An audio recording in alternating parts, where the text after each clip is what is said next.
রাজধানীতে সাপ্তাহিক ছুটির দিন সহ ৭ দিনই গণপরিবহনে শিক্ষার্থীরা হাফ পাস সুবিধা পাবেন বলে জানিয়েছেন ঢাকা পরিবহন মালিক সমিতির সাধারণ সম্পাদক সাইফুল আলম।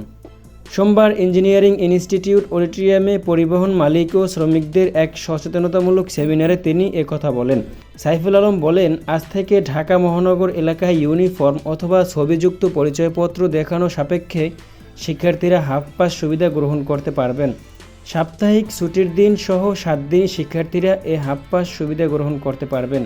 তিনি আরও জানান, পূর্ববর্তী সময়সীমা বাতিল করে ভোর ৬টা থেকে রাত ১২টা পর্যন্ত এ সুবিধা দেওয়ার সিদ্ধান্ত নেওয়া হয়েছে।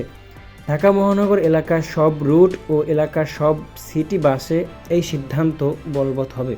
নিরাপদ সড়ক আন্দোলনের আহ্বায়ক আবদুল্লাহ মেহেদী দীপ্ত বলেন, ২০২৪ সালের গণ আন্দোলনে শিক্ষার্থীদের বিশেষ অবদানের প্রতি ধন্যবাদ জানাতে হাফ পাস বাস্তবায়ন করা হয়। এই হাফ পাস শুধু বাস নয়, রেল ও নৌযান সহ সব পরিবহনে সরকারকে বাস্তবায়ন করার আহ্বান জানান আবদুল্লাহ মেহেদী দীপ্ত।